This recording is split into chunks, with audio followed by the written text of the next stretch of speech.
And welcome to Friday's edition of the dceu Daily. We have got a lot of articles to read today. Remember, tag me over on Twitter at MoviesTVMag. Make suggestions for topics. I'll give you a shout out. Ask me questions. Anything you want. Should we get started? Right. Robert Pattinson explains his approach to Bruce Wayne for the Batman. Robert Pattinson recently opened up about how he prepared and dealt with bringing a new version of Bruce Wayne to life for Matt Reeves' The Batman. After testing positive for COVID-19, Robert Pattinson and filming for The Batman had to be put on hold. Now, principal photography for The Batman is back on track with a slew of set photos coming out recently, revealing better looks at Pattinson's young Bruce Wayne and the other supporting characters in the highly anticipated DC film. In a recent interview with Vanity Fair France, Pattison talked about his experience on the set of The Batman so far and how he has dealt with being a part of the massive production. This is what Robert had to say. To start The Batman, I'm using things at the moment that seem fragile compared to the importance of the project. Conversation I've had with close friends, embryos of dreams. This is the secret and sensitive part of the actor facing the heaviness of the project. On The Batman, on Tenet, a gigantic team of technicians surround you. And when you say, let's go, Robert, action, you have to forget this mass of people and play in front of your own thoughts. So I want to talk about that for a minute, actually. And because I've been there myself. Because what you've got to do is you've got to create the fantasy for the audience. So as far as you're concerned, there's a director. There's hundreds of people around you. This is not a personal thing. So you have to make all these people around you vanish and put your imagination. You actually have to believe you're Bruce Wayne in this situation. And if you don't have an imagination, you can't be an actor. Your own demons, yes. I have an actor's excitement to face the tension of the set. The inordinate expectation of all of these people and to transform it into a dialogue between me and myself. It's an exciting and horrible feeling to be that little shit who risks planting all the heavy artillery, all that war infrastructure because she wasn't able to go and get it. I think about that a few days before a shoot. Wow. So this is an actor who's, royally trained in the UK. This is an actor who's been acting since a child and he's putting himself in the framework of the character, but he's not thinking of the film and the character so much. He's thinking of personal experiences. I once had to cry while doing a monologue at an audition, and I decided to throw out the Shakespearean stuff I was doing and actually think of a very recent event where I was dumped by a girl because this girl had decided that on my other friend's birthday she would get my other friend to dump me. And so I wrote this whole monologue and it actually got me the gig. This was many years ago. I'm talking about when I was in my 20s. I'm, of course, 48 now. Many actors have had a crack at Batman, and over the years, and Robert Pattinson has challenged himself as an actor in many ways over the years. Batman might be his biggest test yet, and the actor later explained in detail what his approach to Bruce Wayne has been. I look first at the character and what I have to do with it, how I'm going to have to invent nuances in this shell, making it more complex all the time. Batman is a role in which I have to learn how to play ambiguity better. It's out of the question to interpret a character of a single colour. It's beautiful. People seem to live in two states at the same time. And then imagine you love to cook and after years you succeed in obtaining the perfect dish. The healthiest, most balanced, the tastiest, the most subtle. Would you honestly eat at every meal? No. What would you secretly dream about? To make you a nice fat cheesebaker. Look, this is the oldest trick in the book. How to bring a character to life. It's what you're taught in drama school and it's absolutely brilliant. So that So plot details, the Batman are being kept under lock and key, but we know that the project will revolve around Robert Pattison as a young Bruce Wayne, chronicling Batman during his formative years in Gotham City's protector. As Gotham City's protector, the Batman will also feature the hero making use of his detective skills more than what we've seen before in previous iterations of the character. It is also expected to be the first installment to a new Batman trilogy with Pattinson. Of course, it could be more than a trilogy. So, directed by Matt Reeves from a script he co-wrote with Mattson Tomlin, the film stars Robert Pattinson, Kate Crusader, Zoe Kravitz as Catwoman, Paul Dano as the Riddler, Jeffrey Wright as Commissioner James Gordon, John Turturro as Carmine Falcone, Peter Sarsgaard as Jill Coulson, James Lawson as Bella Real, with Andy Serkis as Alfred Pennyworth and Colin Farrell as the Penguin. The Batman is currently scheduled to hit theatres on March the 4th, 2022. So, a really interesting interview there. Actually, he said a lot more in that interview than I ever imagined.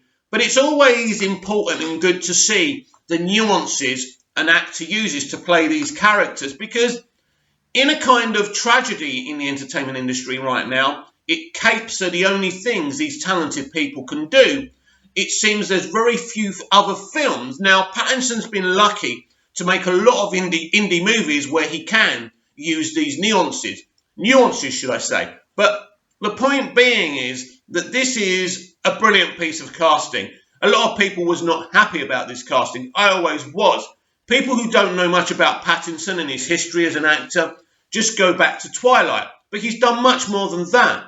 But even his performance as is it Edward Cullen, because I've never seen the films right, he gives a great performance and it works and he puts you in the framework of that character. He's going to be a fantastic Bruce Wayne and an even better Batman. I want to take you back to September the 21st, 2018, with an article on Screen Rant by Chris Agar. Now, this was about Joker and Harley Quinn, the movie. Now, we were told with this article that the script was done and it's Bad Santa meets This Is Us. Now, I've referenced this article a long time ago on this channel. The Joker and Harley Quinn directors Glenn Ficarra and John Rager reveal their script is complete, describing it as a Bad Santa meets This Is Us. Now, this is interesting because we know who did the script for this film, but was this when David Ayer was not going to direct this movie? Because eventually David Ayer was going to do a string of kind of Joker Harley kind of movies. So yeah, the Joker and Harley Quinn directors Glenn Ficarra and John Rager. So originally these two guys were actually going to direct this movie and write it. This is interesting. Reveal their script is complete, describing it as Bad Santa meets This Is Us. The script for Joker and Harley Quinn is complete. Though 2016 Suicide Squad was not exactly a critical darling, it was a tremendous box office success, grossing $746.8 million. I still think that's amazing. Worldwide, against a $175 million production budget. Margot Robbie's take on fan favourite Harley Quinn was one of the film's best received elements. So Warner Brothers unsurprisingly decided to make Harley a focal point of their film slate. The character is reportedly the subject of no more than 4 in-development movies, because at this time they thought it was Harley that made that movie tick. In fact, it was more than Harley, it was the group, it was Joker. Look, people will watch anything, whether it's a good Joker or a bad Joker. Joker is so popular. I think the studio and the media under kind of thought what else could have made this film successful, and just kind of distracted to Harley. And I think with what happened with Birds of Prey, because Birds of Prey was very problematic, it proves it wasn't Harley that made Suicide Squad so successful. Otherwise, people would have come in to watch any kind of Harley Quinn movie. One of which is a spin-off detailing the complicated relationship between Harley and Joker. We also know Gotham City Sirens was another one, and I think that's the one that David Ayer was going to do. Screen Rant broke the news about this particular project last year, with Crazy Stupid Love directors Glenn Ficarra and John Rager attached at the helm. Jared Leto is supposed to reprise his role as the Joker, but other than that, details about this particular movie are hard to come by. However, it still seems to be in the pipeline, as its screenplay is now finished. I think this is interesting. I don't think it was in the pipeline anymore at this point. I think this was the writer-directors trying to put pressure on Warner Brothers to make sure it happened. In an interview with Metro, Ficarra and Require provided an update on Joker and Harley Quinn, revealing they recently wrapped up the script. Ficarra explained how the duo drew from their history to hopefully provide Dejeuner with a fresh take. It is great. The whole thing starts with Harley kidnapping Dr. Phil, played by Dr. Phil, hopefully because her and the Joker are having problems with their relationship. It was sort of like we wrote Bad Santa a couple of years ago, and it was that sensibility mixed with our This Is Us sensibility. We kind of meshed them together. So already you can see a really, really good, funny, exciting, and a black comedy kind of concept. That's certainly an interesting pair of influences, but it's a combination that may prove to be perfect for Joker and Harley Quinn. The Emmy-winning This Is Us is renowned for its ability to pack one emotional punch after another, often to heartbreaking effect. Given how integral the love story is to Joker and Harley's dynamic, it certainly makes sense to wrap into This Is Us, which will hopefully allow audiences to become invested in their relationship. Of course, this is all through the filter of Bad Santa, which is a gloriously vulgar comedy that found much of its humour from the characters acting inappropriately. It isn't outlandish to suggest Joker and Harley have a few screws loose, so it will be fun to see what their idea of love is and how they intend on repairing their various issues. Additionally, this setup sounds quite different from the other comic book adaptations, which should let it stand out.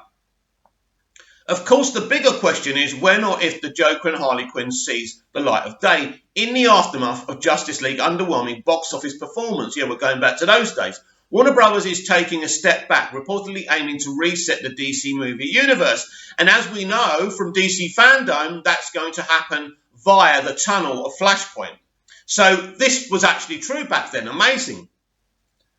There's also the matter of Birds of Prey, another Harley vehicle that's currently casting its other leads and should begin filming in early 2019. Even Ficarra and Require are unsure of when Joker and Harley Quinn will move forward. So for now, all fans can do is play the waiting game and hope for the best. You know what's really tragic about all of this? And I know I'm going back a few years, but I think this is important. Birds of Prey literally replaced all the other movies they were going to do. Birds of Prey, replaced this unique take on Harley and the Joker, on Gotham City Sirens.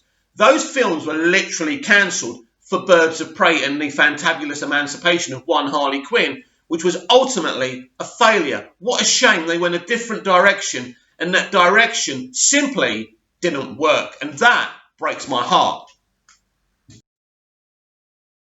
And we're back with The Batman. This is another Screen Rant article. This is by my friend Andy, whose surname I can't read. He's not really my friend, but I can't read his surname, so I'm not going to bother. How the Batman might be borrowing a Black Lightning and Dark Knight concept.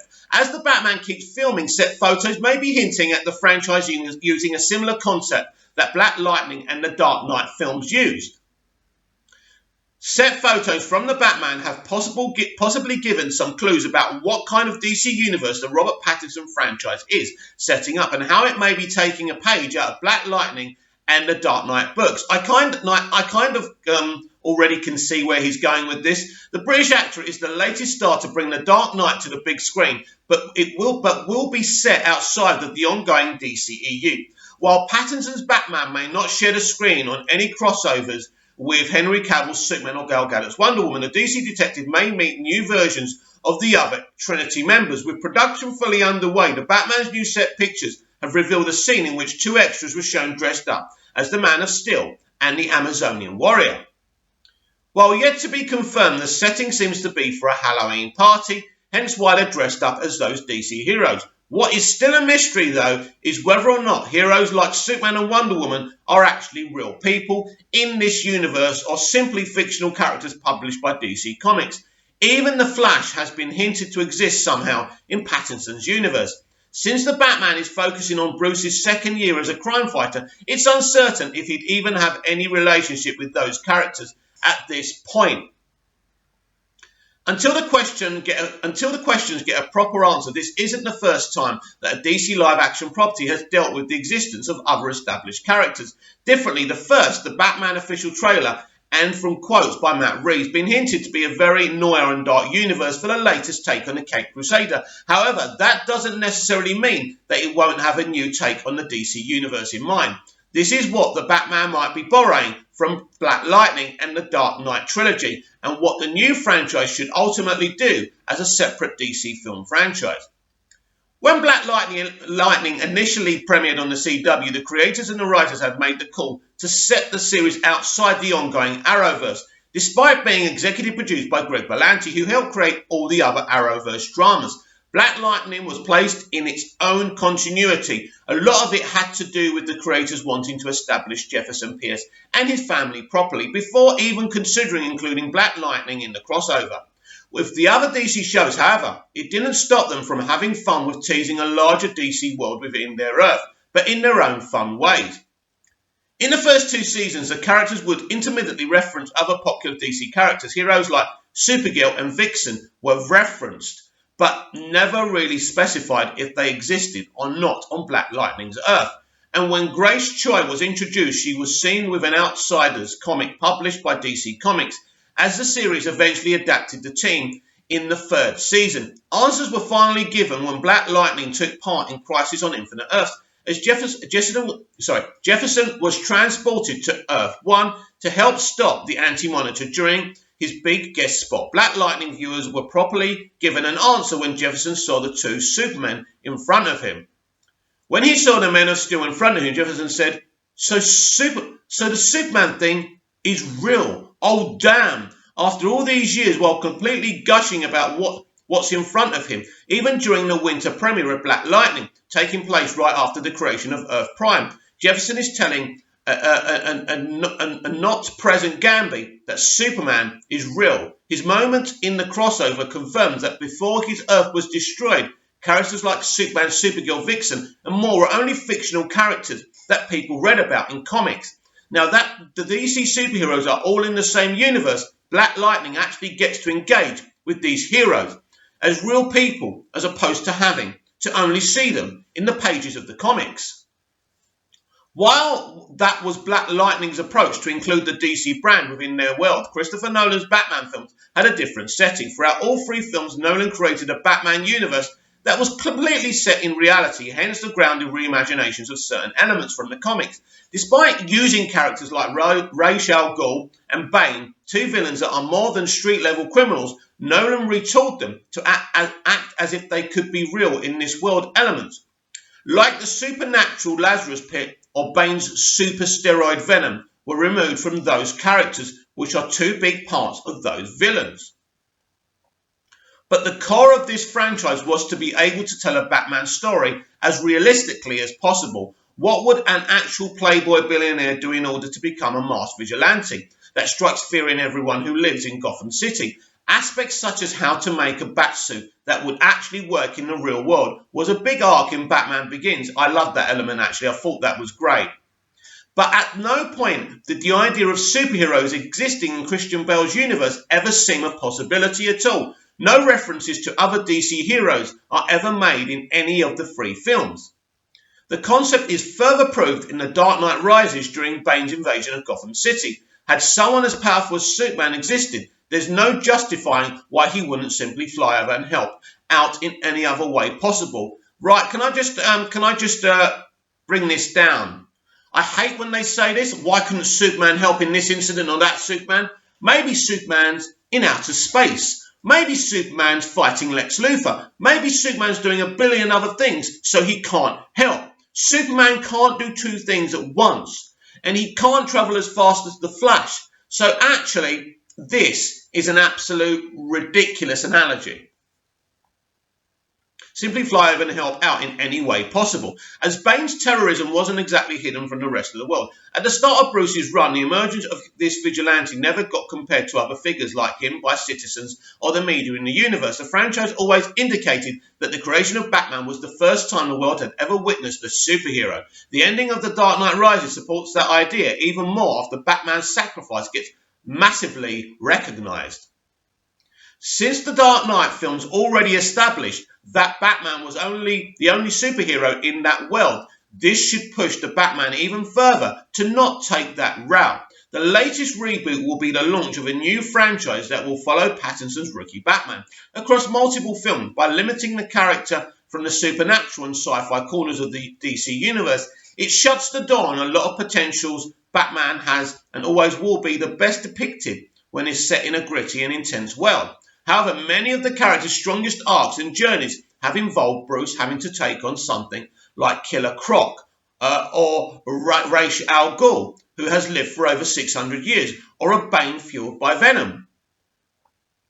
Additionally, it isolates the character if he never has the opportunity to meet other heroes, like Superman, The Flash, Wonder Woman, or Green Lantern. If Wonder Woman even wants to, they can use the Batman universe to introduce new versions of these iconic heroes that could fit in Pattison's world. It's not a guarantee to happen, but given the studio's biggest investment into the DC multiverse as of late, it's a possibility the franchise isn't dependent on having to do DC crossovers, but that doesn't mean it benefits from doing it the way Nolan films did it. It would otherwise just feel like repeating the same tone, but with different actors and directors.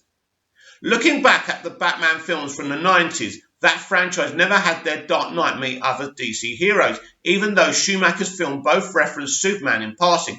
Despite the death of the film series through Batman and Robin, it still highlights the idea of singling Batman out as Gotham's only protector and Superman's approach being separate for the Batman. This is the way to do something different for the next live-action interpretation of Bruce Wayne. With the set photos featuring those extras dressed up as Superman and Wonder Woman, it's a perfect way for the franchise to tease their existence without Bruce having to lose the spotlight to Clark or Diana. Only time will tell how the Batman might create its own DC universe, but ideally it'll be one that isn't afraid to rely on supernatural and sci-fi elements, including the existence of other superheroes. It's interesting that he did reference on what happened in the Crisis on Infinite Earths Arrowverse crossover, where Black Lightning, in fact, originally in his first couple of seasons, was in a universe that had nothing to do with those other universes. And I know they mentioned a couple of other characters in the first couple of seasons. I actually came up with some Smallville fan fiction a couple of years ago. I wrote it myself. And what happened is Lex and Lionel create this a reality pod or something, right? This reality pod goes wrong as they're demonstrating it in the Kawatche Caves. And Clark runs to try and stop it. And he ends up in a real well where he meets me. He actually meets me in this story. And I've got posters of Smallville. You've got to understand at this time, Smallville was my absolute life. And so I meet Clark. But basically, I call him Tom Welling. But he says, I'm not. Well, who's Tom Welling? I'm Clark Kent. It's a bit of kind of Last Action Hero vibe, right? So my character calls him Tom Welling, but as far as he's concerned, he's Clark Kent. So I explained to him that Clark Kent and Superman is a fictional character that's been around since 1938. This is a very emotional moment. But ultimately, he tries to explain to my character, it doesn't matter what I know, as far as he's concerned, he's Clark, and he needs my help to get him back home. And so what happens when we find a way to get him back home? We're in my bedroom, surrounded by all these posters. And I say, Clark, listen. Because at this time, I was living in a bedsit on my own. I was really lonely in reality. And I said, Clark, there is nothing here for me. Please take me with you. And Clark refuses, but I actually jump in and go with him. And so what happens is I arrive near the Luthor mansion, and my real life character, garners a friendship with Lex Luthor. And I was really obsessed with Michael's performance as Lex at the time. Still am, by the way. And so what happens is Lex forges me as a weapon to try and get into reality. And he uses me against Clark as well. And there's a power struggle between Clark and Lex. So, Clark's fighting for my soul. And Lex is trying to destroy my soul in a way so he can control me. Because he's fascinated by technology and new breakthroughs. And that was my fan fiction. So it's very interesting that he talks about that. In terms of the Batman, I have no issue with those characters being actually proper comic book characters that the Batman may meet in the future. I don't know. I think that Matt Reeves is developing his own thorough, big DC universe with these characters already existing already. So I'm assuming these characters already exist. It could be the point that they're comic book characters, and I'm fine with that. Now, the big question we're all asking is, will Robert Pattinson's Batman become part of the canon that's going to be part of the multiverse? This is the big question. We're asking this about Joaquin Phoenix's Joker and other things. I think, basically, if you've got a Flashpoint movie, and excuse my throat because I'm losing it really early in the morning here, but I'm going to carry on because I'm a pro. But yeah, I think if you've got a multiverse, if you've got a Flash movie that's going to have potentially Nick Cage's Superman, Michael Keaton's Batman, Ben Affleck's Batman, I think we will actually see Robert Pattinson's Batman in the Flashpoint movie. As I said yesterday, a really ambitious project this is to redefine the DC Extended Universe. But we don't know for sure how they're going to play the outer DC Universe in the Batman. And I can't wait to find out. We have some DC TV casting news for Stargirl. Season 2 casts Jim Gaffigan as JSA hero Thunderbolt. Stand-up comedian Jim Gaffigan will provide the voice of Original Justice Society of America member Thunderbolt in Stargirl Season 2. This is an article by Daniel Gillespie. Stand-up comedian Jim Gaffigan will provide the voice of the Original Justice Society of America member Thunderbolt in Stargirl Season 2. The CW show, part of the network's universe of DC superheroes commonly called the Arrowverse, debuted in 2020 and has been well received as a fun, sweet show for the whole family, starring Brett Basinger, or should we say Brett Basinger, as Courtney Whitmore. Season 1 opened with the Justice Society of America, JSA being killed by the Injustice Society, and shows Courtney taking on Stargirl's mantle a decade later. The JSA is also reformed, with Courtney's stepdad reluctant to help. Pat Duggan, Luke Wilson, also known as Stripe, Starman's former sidekick. Season 1 introduced several DC heroes and villains, and even revealed that, spoiler alert, Sylvester Pemberton, Starman, or someone claiming to be him, is still alive. Stargirl Season 2 will air in 2021 and has already cast 2 new villains, Eclipso and The Shade. Now, to balance that out, a new hero has been cast, or at least the voice of one. According to EW, Gaffigan will join the cast of Stargirl Season 2 to voice Thunderbolt, aka Yiz, is a genie who resides in a pen and emerges from it when it's clipped. In the comics, Jakeem Thunder has control of the pen. And is that YZ or is it Yiz? I don't know, because I don't know Stargirl that well. Becomes a JSA member. The casting news doesn't mention an actor playing Jakeem, though, and showrunner Jeff Johns has previously said that the character won't be introduced in Season 2. Instead, Thunderbolt will be CGI, and Gaffigan has been chosen to provide the quirky character's voice. Gaffigan's casting confirms that Stargirl will formally reveal the secrets of the pig pen in Season 2, and by choosing the comic to voice Thunderbolt, it's clear the character will be on the lighter side of things. There is a scope for Gaffigan to play it straight, given the actor has shown off his dramatic range in independent movies like Most Wanted. Still, it's more likely, given the show's tone, that he'll be used for comedic effect in addition to his unique superpower.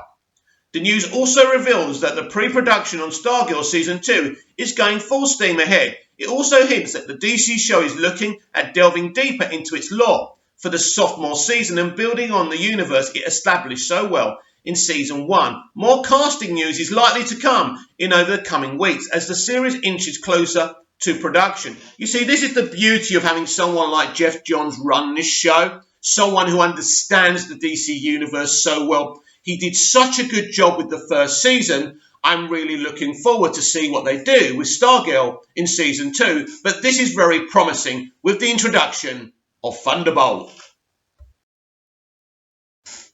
Well, this is really encouraging. Again, from Screen Rant by Said. Said, I'm just going to call you Said. That's a name I can't pronounce. Shazam 2, Mark Strong excited to return for the DC sequel. Well, this is interesting.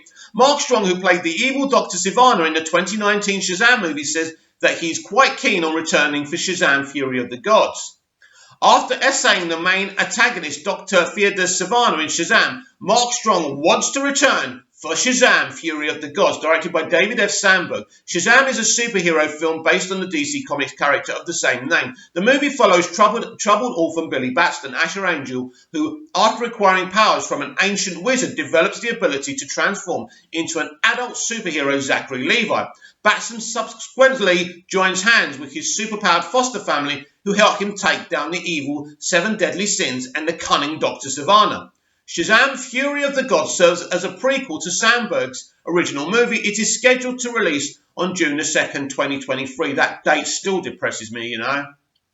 Sandberg's 2019 Shazam showcased strong Dr. Sivana as a vengeful scientist who is looked down upon by his family. When Sivana was young, the wizard Shazam offered him to be his champion, but Sivana refused the opportunity. He later became a host to the 7 deadly sins, who informed him about Batson being the wizard's new champion. Bent on stealing his powers, Sivana subsequently pursues Batson before meeting the superhero's alter ego Shazam in a decisive battle where he's stripped of his powers and taken into custody. While in prison, Sivana comes across the mysterious alien worm Mr.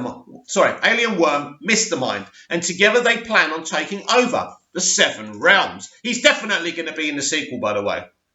During a recent conversation with Collider, Strong revealed that he is quite eager to reprise his malicious role as Dr. Sivana in Shazam! Fury of the Gods. Strong says that since the movie is still in early development, he cannot confirm if he would actually return for Shazam 2. He is eagerly waiting to hear from the makers. I've been told he's definitely in it, and this is what he had to say. I had such a great time on the first one, and it turned out to be such a success. I'm just waiting to hear. I think the script's in development, and they're trying to get ready to do it. Obviously, it's been interrupted by this pandemic, so things are on hold until such time as it can be filmed safely. At the moment, it's all under wraps. I honestly know very little about it. It's not that I don't want to tell you anything about it, it's just that I don't actually know very much about it. Despite Sivana's indispensable involvement in Shazam's cliffhanger ending, it's still unclear if the character will actually reappear in the sequel. During his appearance at the DC Fandom in September, Sandberg hinted that the antagonist in Shazam! Fury of the Gods won't be what fans are expecting. He alluded to the possibility of multiple villains. And once we talk about multiple villains, that means Sivana's definitely coming back, before revealing that the unexpected nemesis will leave fans surprised. Now, could it be that Lex Luthor actually joins the fray in this movie? A different type of Lex Luthor, not the one from Jesse Eisenberg from BVS. Jesse Eisenberg played in BVS. Could it be a brand new Lex Luthor is in Shazam! Fury of the Gods, and maybe Henry Cavill's Superman needs to deal with this version? This is 2023. This is after Barry Allen will open the portal for the multi-earth, right?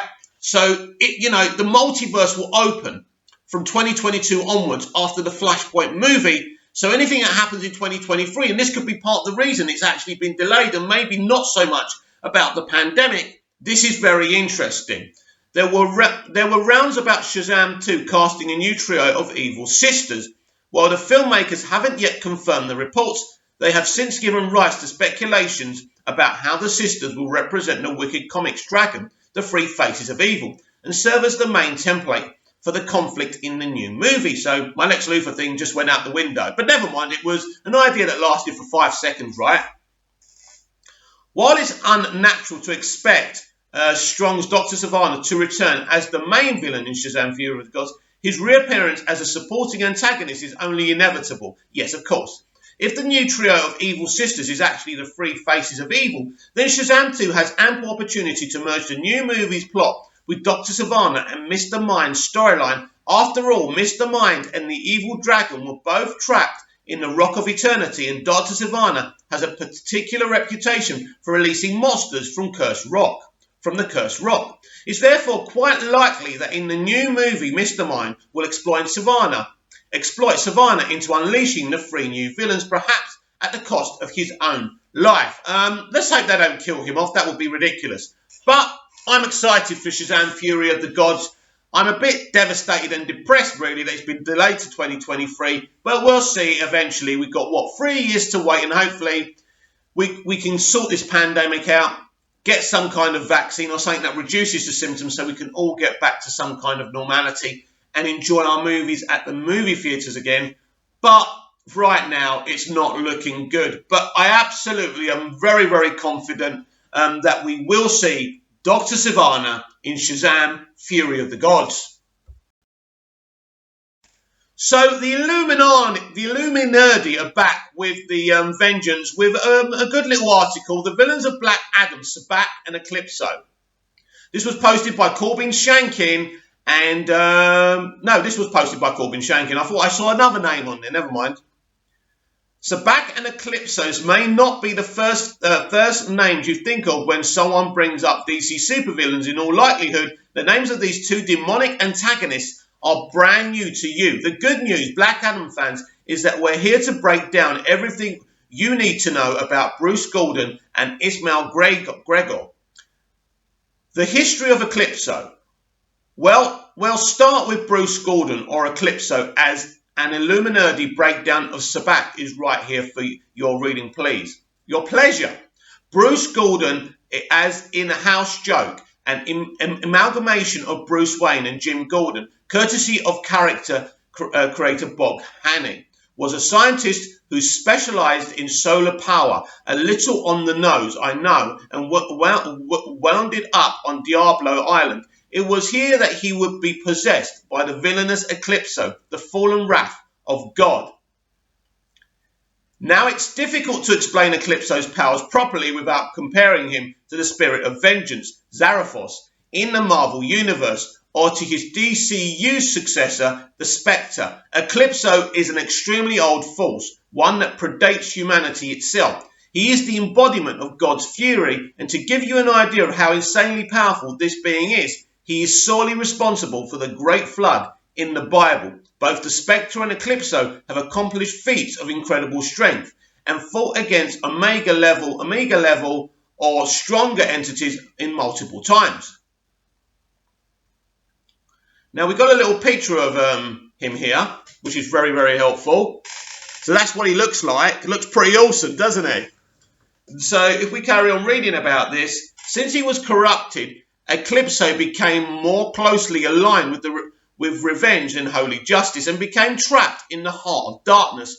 A black diamond in which contained Eclipso, lest an individual touch the diamond, it was eventually split into a thousand pieces and actually liquefied by the Wildcat's cousin in the source material, Alex Montez once. But regardless of what form it took, the heart of darkness most always held some sway over Eclipso, something that infuriated the powerful vengeance demon. Fans of Stargirl may recall Cindy Berman, alias Shiv, discovered the mysterious glowing diamond, formerly properly of the Injustice Society of America. The diamond is the Arrowverse's first tease of Eclipso, who has since been confirmed to play a major antagonist role in Season 2 of Stargirl. In the DCEU, it will appear as though the aforementioned Heart of Darkness appeared in the animated Black Adam trailer, though this has not been outright confirmed. The Direct exclusively reported that Eclipso would be a villain in Black Adam, though exact details regarding his role were unavailable. As Eclipso is its own being, a separate Bruce Gordon, it is entirely possible that the character will possess a citizen of conduct assist with the banishment of Black Adam, only to be imprisoned himself. Another possibility is that Eclipso was banished before Black Adam, and his Heart of Darkness merely resides in proximity to Black Adam, out in space or wherever they are exactly. The point is that even if Eclipso appears in this film, he may play a small role, and there is no guarantee that Bruce Gordon would also appear in the film. Basically, we don't know yet. In the comics, Ismail Gregor is a Russian mob boss who performs a dark ritual involving the murder of both Timothy Carnes, formerly known as Sabbac, and a bus full of innocent people. This ritual bestows him the power of Sabbac, which is no small thing. By saying Sabbac, Ishmael becomes a demon with powers akin to Shazam, Black Adams, plus the ability to breathe fire. Wow. His name is an acronym of Six Lords of Hell. and he was seen fighting the Outsiders and Shazam Jr., Captain Marvel Jr. in his few appearances in the source material. So they've got a little comic kind of caption here. So yet again, it looks brilliant. And, you know, Black Adam just seems better and better the more we find out about this movie, right? Black Adam is currently searching for a 40-year-old male to play a villain named Ishmael. Aladdin's Marwan Kenza is a person of interest for the role. Ishmael is a villain with an army descended from a murdered Favora. His goal is to harness the power of the crown of Sabbath. My assumption is that Ishmael has been retooled, abandoning the Russian mob boss cliche for something more directly tied to the world of Black Adam. Logically, we can also infer that the powers of Sabbath will lay within this crown and not Timothy Khan's in the version of Ishmael's story. Before getting into speculation, I need to make two things very clear. First of all, with the film still a few months away from beginning production and no release date currently in sight, rewrites are always a possibility. Secondly, I have a lot of respect for the director, and I'm not saying that Eclipso is not in Black Adam. I'm simply saying that according to the same information which revealed that Sarah Shahi was offered a role in Black Adam before she officially accepted, indicates that Ishmael will be the primary antagonist of the film. On top of that, the role that Sabbath will play in Ozri's origin story practically guarantees his spot as the main supervillain of Black Adam. Again, we just don't know.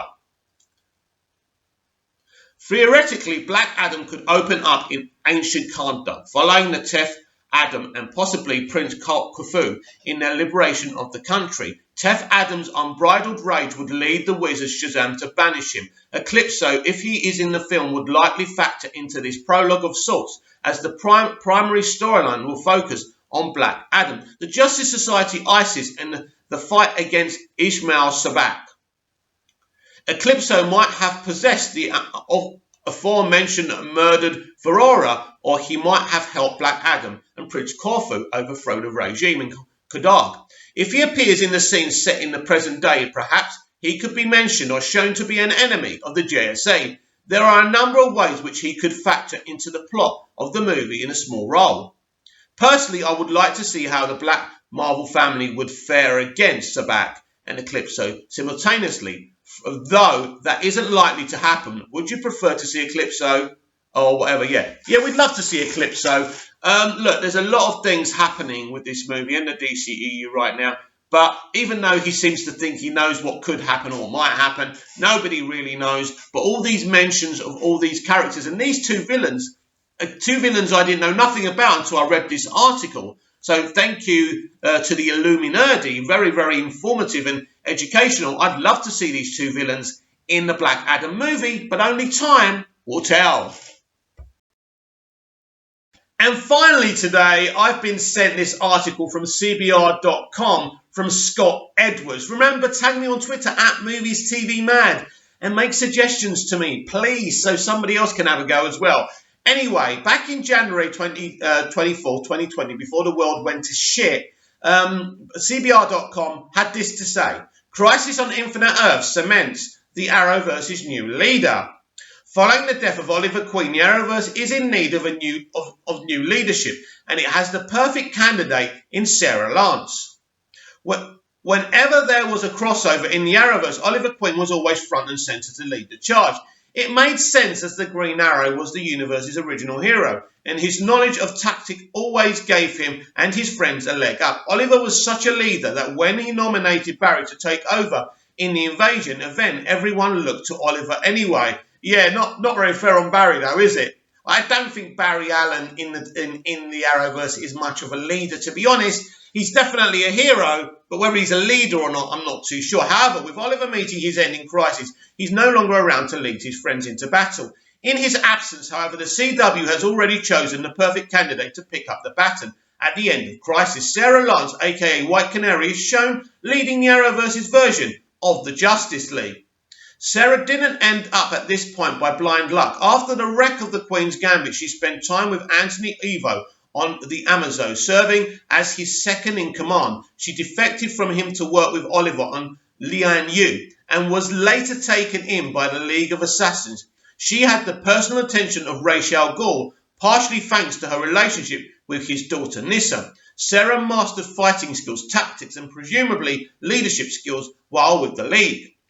All of Sarah's hard work paid off when she joined the Legends on the Wave Rider after Rip Hunter's disappearance early in Season 2. She took command of the Wave Rider and has been the captain ever since. If someone needs convincing that she's the best choice for leader, her time as captain on Legends of Tomorrow may be all they need to see. To be frank, the Legends are a bunch of idiots who just barely know what they're doing. Fans adore them because their hijinks make them lovable, but they're lucky to have not destroyed the world several times over. Sure, Sarah has her share of mistakes, yet this is where they try and justify these mistakes made over the course of the show. Her vendetta against Damien Dark being the most obvious one, but even with those, she's managed to make the Legends a formidable group that actually live up to their mission of protecting the timeline from external threats. Besides, the Legends aren't the only superhero team to mess everything up. Here we go, this is so hilarious. On their way to saving everyone, the Anti-Monitor still destroyed the entire multiverse, which is just as big a version of the type of mistake the Legends have tended to make. It's clearly more about results and how pretty the process of getting there is, and Sarah has shown very capable of making the best out of a horrible situation.